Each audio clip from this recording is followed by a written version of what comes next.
So today we're gonna find out if I can run faster than I can solve a Rubik's Cube.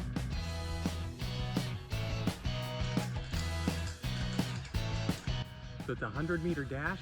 There's a yellow pole all the way down there. I'm gonna run along the fence and end up at this yellow pole right beside me. Barely in the camera frame, but it'll work.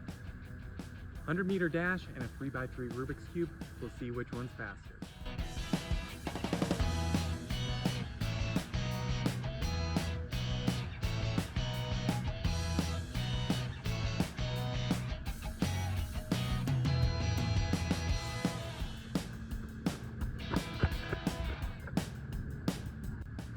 I recorded 15 seconds on the clock. That time's gonna be hard to beat. 15 seconds on a 100-meter dash. I could call it 16 seconds just for giving me an extra second to solve the Rubik's Cube. I don't think there's any way I could solve this Rubik's Cube in 16 seconds.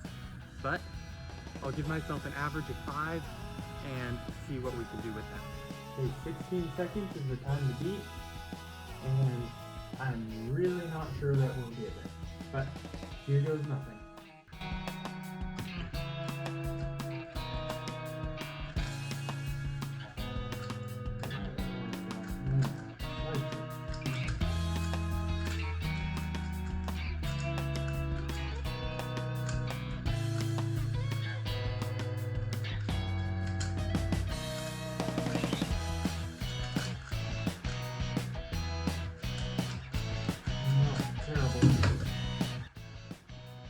So today we asked the question, can I solve the Rubik's Cube faster than I can run 100 meters?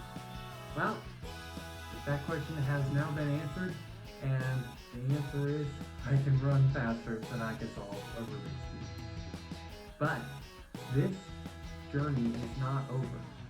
As I continue to practice with this, we will do this challenge again, and we will see if I can ever solve a Rubik's Cube faster than I can run 100 meters. So subscribe and stay tuned and watch for more.